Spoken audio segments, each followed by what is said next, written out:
lanterns here. Now that I think about it, the prophecy didn't say anything about what the Lantern Utmost Joy actually looks like, right? Maybe we've overlooked something? Traveler, are you trying to figure out something else from the paper?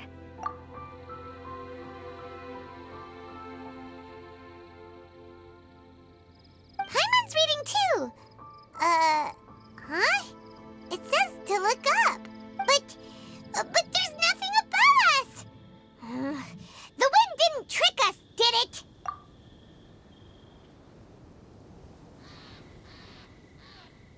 Place the squirrel on the back of the pointy-eared cat, and a pious puppy will open the doors to show you the way. Huh. Paimon read the whole thing out loud, but nothing's happening.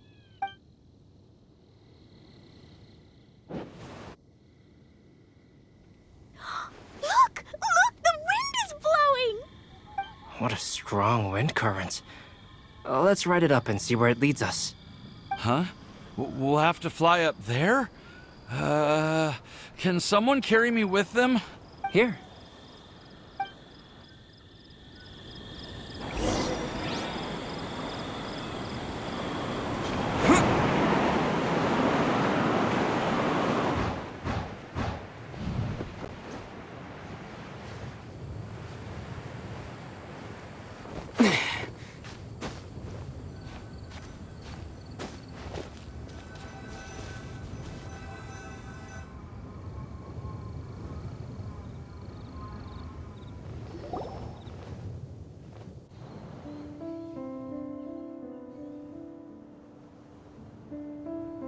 How did this little island get up here in the sky?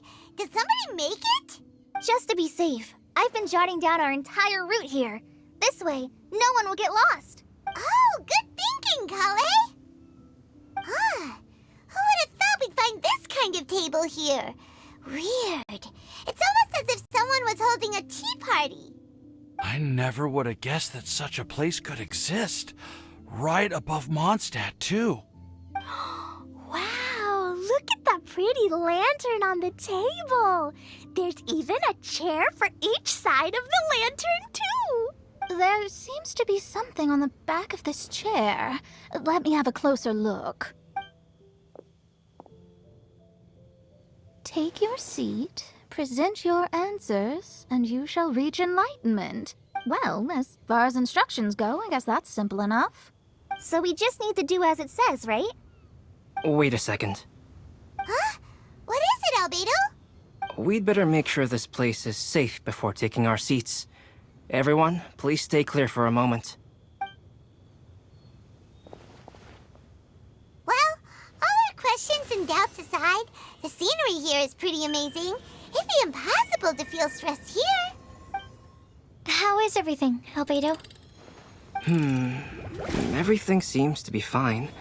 I didn't find any traps or suspicious mechanisms, but I also couldn't find any overt destructive devices. Huh? What do you mean? Well, it seems that wrong answers won't have any catastrophic consequences. Looks like we'll have to sit on these chairs and fulfill the prophecy. Everyone, I would like to suggest that we try some risky answers on our first attempt. Let's reserve our most confident answers for the second round. That sounds kind of smart, but why? I get what he means. If we do as he says, then we may be able to figure out how the puzzle works. I see. That makes a lot of sense. Mona, is there something wrong? You're not... Oh, are you hungry? I brought some snacks. Thank you for offering, Klee, but that's not quite it. While Albedo was checking just now, I gave my scryglass a spin hoping to find some information. But there's a strange aura to this place. It's almost as if someone has been staring at me as soon as we stepped foot in here. But if nothing here has actually been physically tampered with, then... no. Could that person be... What do you mean, Mona? Who could it be? Never mind. It's not like I've got any proof. like this, Mona. I'll just do what Albedo said. Yes. Let's test the hypothesis together, Klee. Come on, join us, Mona. Oh, all right. Okay, then I'll answer the first question. If someone were to ask me to find a flower that is not of this world... You can do it, Sucrose!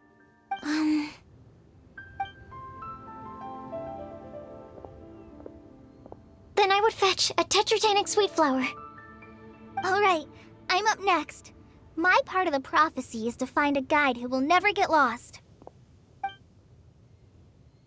Kale, I hope you found your answer.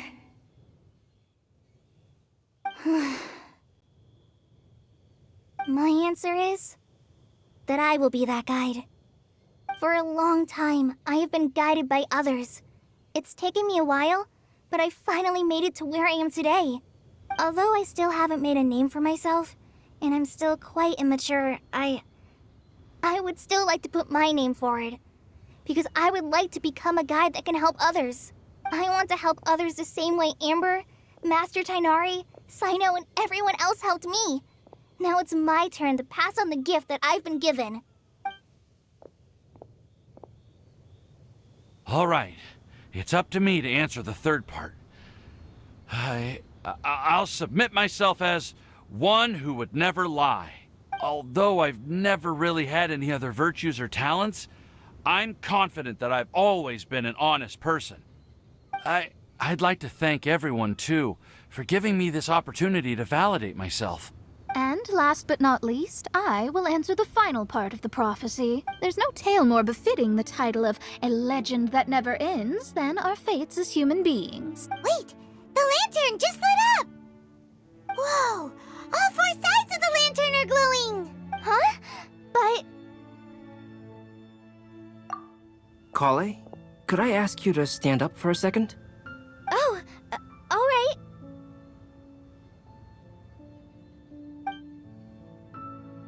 Huh? What's going on? Why is it lighting up regardless of who's sitting in the chair? Didn't it say we have to answer all the questions correctly? It's pretty clear now, isn't it? We've just proven that there is no right answer for this prophecy. No right answer? But how could that be? Although the instructions had come from an old and enigmatic prophecy, it is in fact nothing like the ancient mechanism that we had all imagined it to be. I believe the lantern only serves as a simple signal. And to think, I never expected you to actually find this place. What? There's someone else here? We meet again, traveler. Hey! You're that Outlander we met the other day at Good Hunter! It's all thanks to you that I was able to find this place. Good thing that you were too preoccupied with the prophecy to notice someone tailing you from the shadows. Oh, is that so? Then, why do I spy yet another person following in your shadow? Wait, really? There's no need for pleasantries. You should know I'm here for you. Is it just because I'm a visitor from abroad? I was there when you snuck your way into Marjorie's place. So you had your eyes on me even then, huh? That was 2 whole weeks ago, you know. It's hard not to notice you when I'm on duty every day. All right. In that case, I'll admit it. I was the person who slipped this prophecy into the storybook. Huh? But why? Then, does that mean this wasn't a real prophecy after all? Don't worry.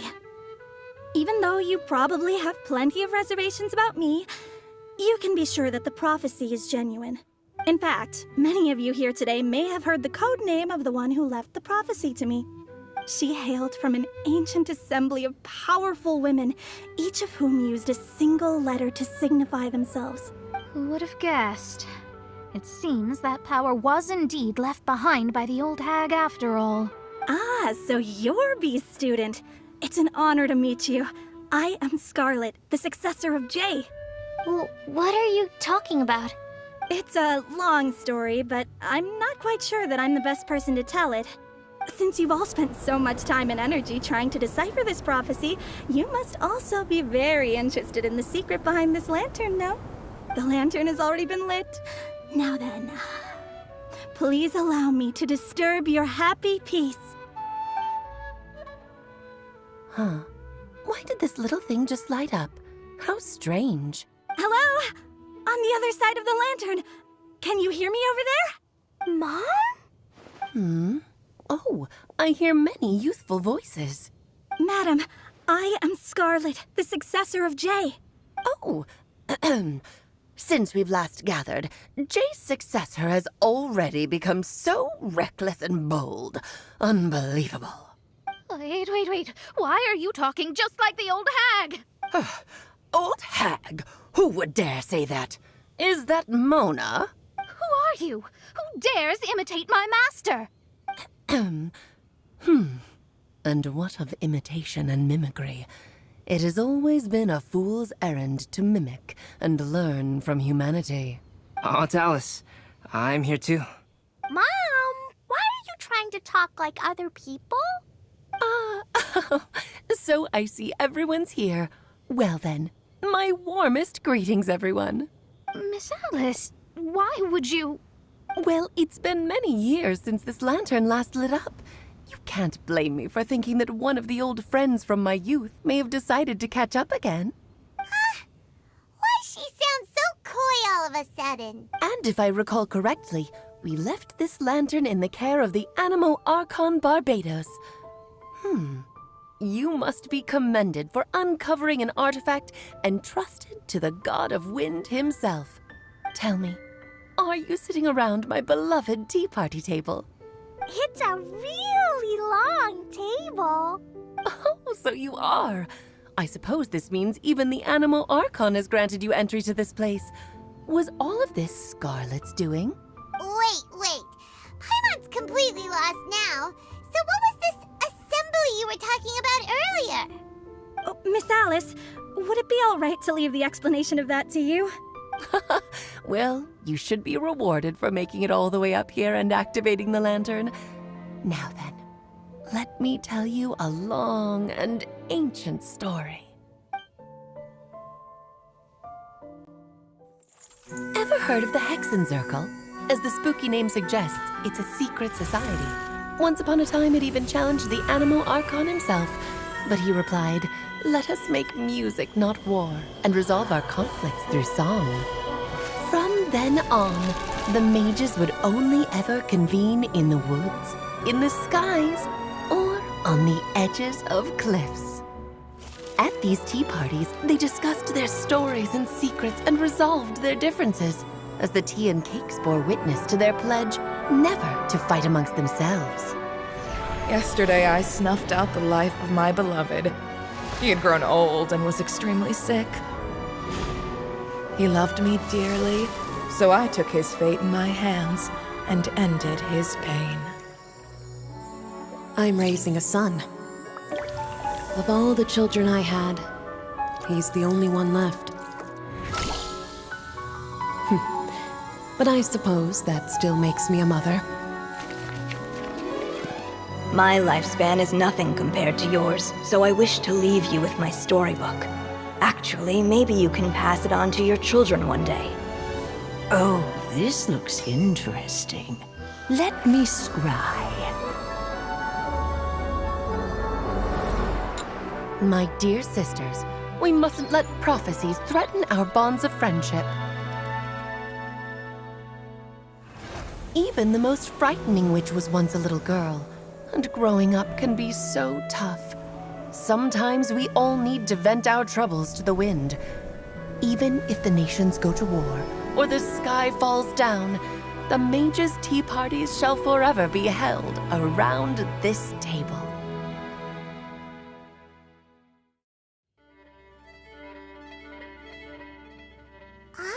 So this is where the legendary mages held their meetings. That's right. We often met here to chat and have tea. Then, what about the part saying that if we light the lantern of utmost joy, we'd receive a supreme blessing? About that. I never expected anyone other than Jay to actually read the full contents of that prophecy. It's a little embarrassing. The truth is, that prophecy was actually just a letter that we sent to Jay as a group the day before her wedding. So it was indeed written by all of you.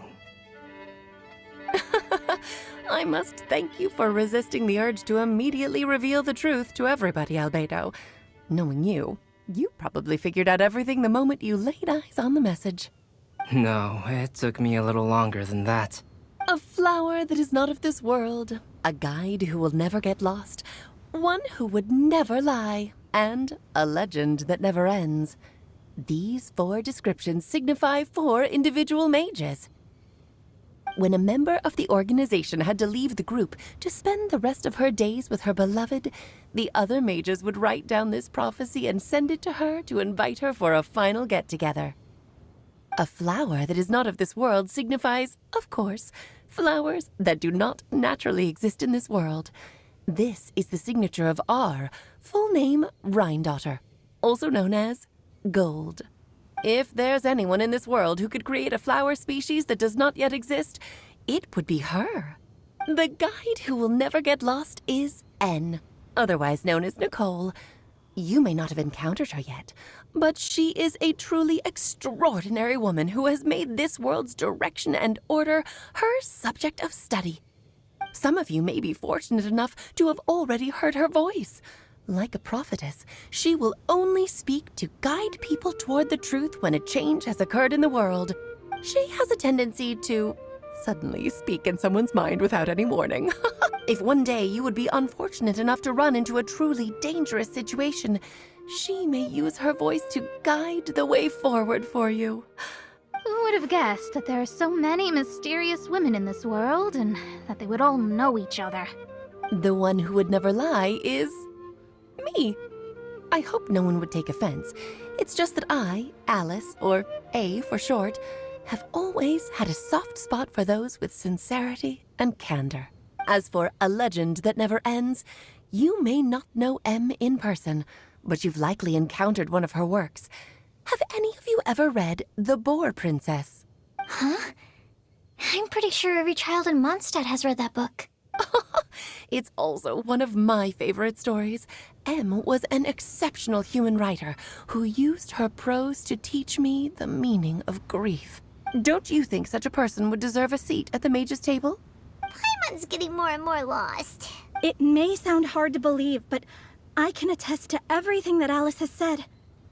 Jay was also a mortal who aged and passed on, leaving her title to her students and followers. Alice, you've never acknowledged any of Jay's successors. It's now been centuries since the first of us took on her mantle. I've always wanted to meet you. Do you also want to become a mage? Title aside, I think I'm more interested in the meaning and purpose of the Hexen Circle. I used to think that the Hexen Circle was a group of women who could control the very fate of this world.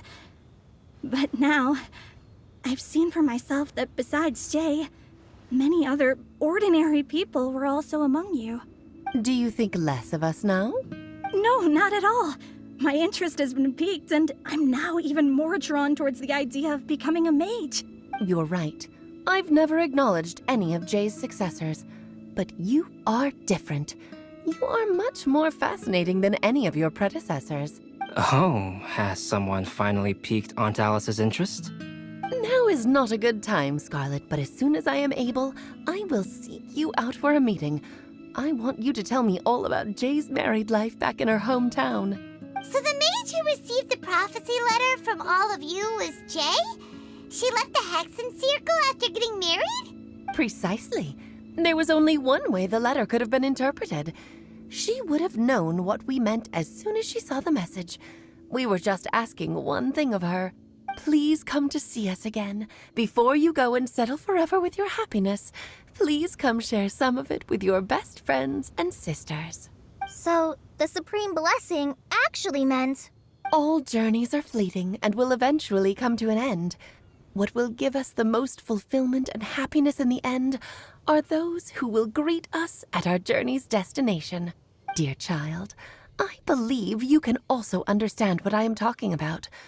We women will always have many troubles and encounter pains and frustrations that will keep us up at night.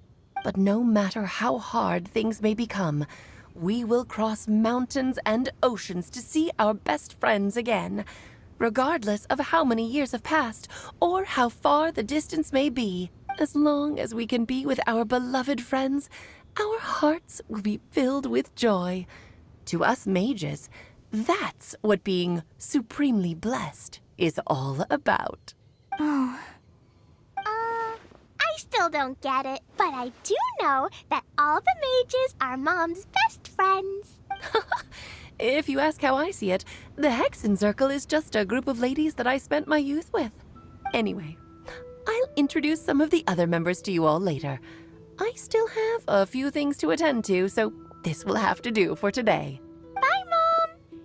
Todoko says bye, too. Goodbye, darling, and farewell to all of our other friends as well.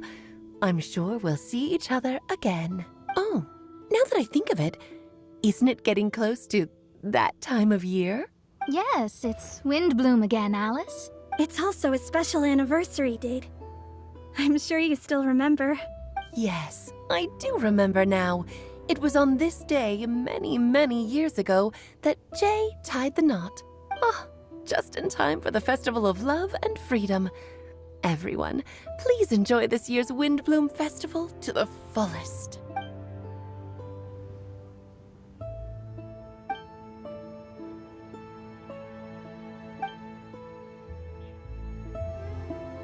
Whoa! Ah! Albedo! Why didn't you tell me we'd have to glide all the way back down?